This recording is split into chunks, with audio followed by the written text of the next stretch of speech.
मैं बताएं, अभी हाई कोर्ट का जो फैसला है उसको कहाँ तक सही करार दिया जाए?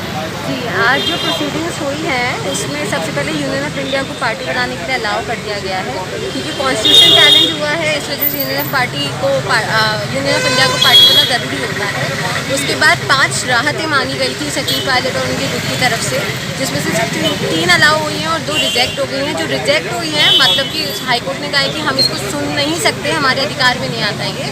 उसमें ये है कि इन एमएलएस को लेजिस्लेटिव असेंबली का मेंबर बनाए रखा जाए या नहीं रखा जाए, इसको हम कमेंट नहीं कर सकते हैं। और दूसरी बात ये है कि जितने भी एक्शंस अलेज हो रहे हैं वो डिस्क्वालिफिकेशन में आते हैं नहीं आते, हम इसको नहीं सुन सकते। लेकिन जो 3 प्रेयर्स अलाउ हो गई हैं, यानी कि अब इस पर सुना जाएगा इन 3 प्रेयर्स पे।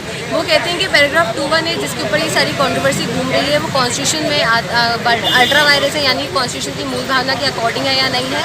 दूसरा ये कि बेसिक स्ट्रक्चर ऑफ कॉन्स्टिट्यूशन के साथ चलता है 2(1) है या नहीं चलता है।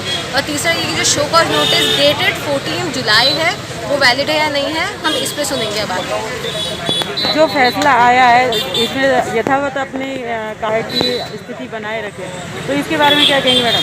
ऑनरेबल बेंच ने कहा है कि जो स्थिति अभी है फिलहाल की, आप उसको बनाए रखें जब तक कि हम पूरा डिसीजन नहीं दे देते हैं। और वो यथास्थिति बेसिकली शो कॉज नोटिस के रेफरेंस में ही होगी।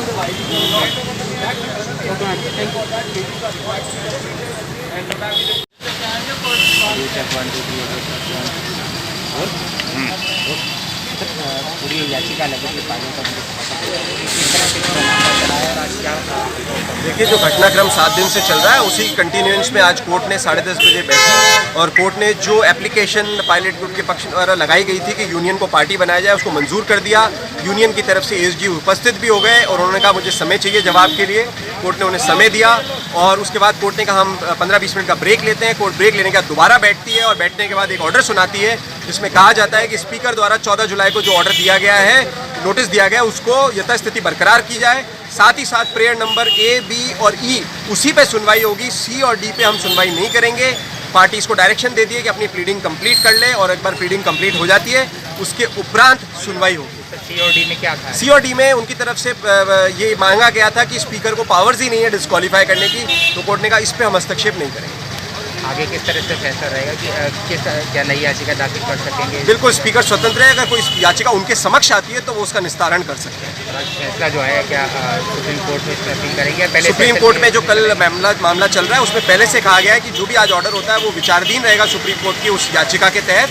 हमें सुप्रीम कोर्ट को ये बताना है कि आज ऐसा ऑर्डर पारित कर दिया गया। अब सुप्रीम कोर्ट को देखना है कि उसमें किस हद तक हस्तक्षेप करती है और क्या ऑर्डर फाइनली पास करती है। या जिस तरह का भी यथास्थिति का आदेश है इसको भी आगे आप चुनौती देंगे? नहीं, चुनौती तो क्योंकि ऑलरेडी इशू पेंडिंग है सुप्रीम कोर्ट के समक्ष, तो दो बार एक ही चीज़ पे याचिका नहीं लगाई जाएगी। बट हाँ, आज के ऑर्डर को सुप्रीम कोर्ट को अवगत करा दिया जाएगा, उससे रिलेटेड क्वेश्चन रेज कर दिए जाएंगे। अब उच्चतम न्यायालय पे है कि वो इसके अंदर फाइनल ऑर्डर करती है। हाईकोर्ट की लंबित याचिका को अपने पास बुला लेती है, वो भी उनके पास पावर्स हैं, वो उन पे डिपेंड करता है वो किस तरह से अपनी याचिका का निस्तारण करते हैं। आगे यहाँ सुनवाई जारी रहेगी? यहाँ सुनवाई बिल्कुल जारी रहेगी। कोर्ट ने कह दिया है कि एक बार प्लीडिंग कंप्लीट हो जाती है तो पक्षकार स्वतंत्र हैं कि एप्लीकेशन मूव करने के लिए सुनवाई के लिए।